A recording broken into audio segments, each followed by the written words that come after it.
My name is Fred Clausen. I'm a retired U.S. Air Force bird colonel and fighter pilot. I have more than 4,000 hours of flying time in the F-15, the F-4, and I flew combat missions in the F-105 during the Vietnam conflict.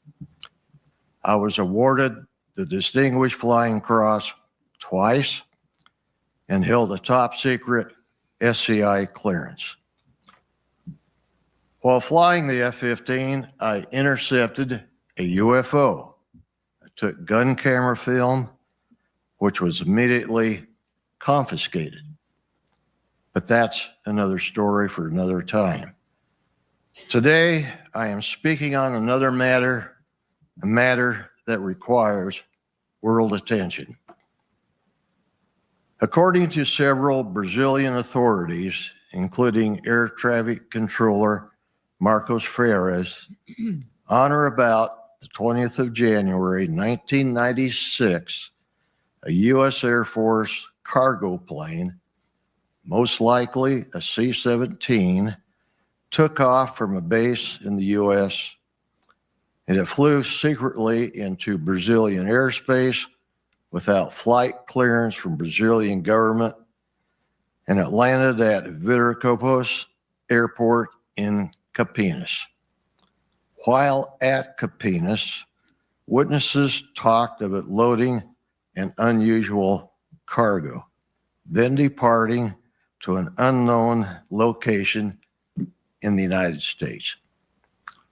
If true, I am certain that 30 to 40 Americans had direct knowledge of this flight and its purpose. I will now walk you through a potential paper trail this mission could have left behind.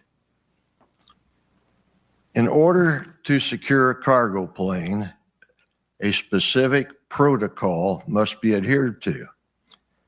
The tasking would be sent to Air Mobility Command at Scott Air Force Base, Illinois, who has command authority over all U.S. Air Force cargo aircraft and refueling tankers. A paper trail has begun. Air Mobility Command transmits a mission order to the Air Mobility Wing at Charleston Air Force Base, South Carolina. Another paper trail. At Charleston, a crew is selected for the mission and a C-17 cargo aircraft is made ready. The distance from Charleston to Campinas, Brazil is roughly 4,500 miles. The unrefueled range of a C-17 is about 2,500 miles. Therefore, air refueling by KC-135 would be required. More people in the know and another paper trail. An international flight plan to Brazil is required even if the mission is classified.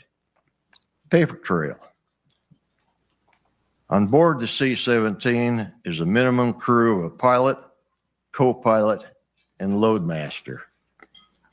But due to the nature of the mission, probably more, maybe CIA and a general officer. The C-17 lands at Campinas and must be refueled. Who pays for the fuel? And where's the receipt? Before departing Campinas, another international flight plan must be filed. Again, more paper trail.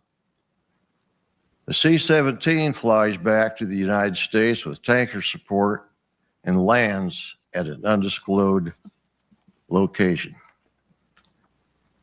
As you can see from this possible scenario, I estimate that at least 30 to 40 Americans have direct knowledge of this mission. So here's my plea today. If you were a participant and have knowledge of the mission, come forward.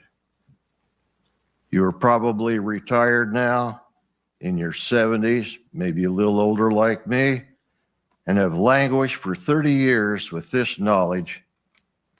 The time is now.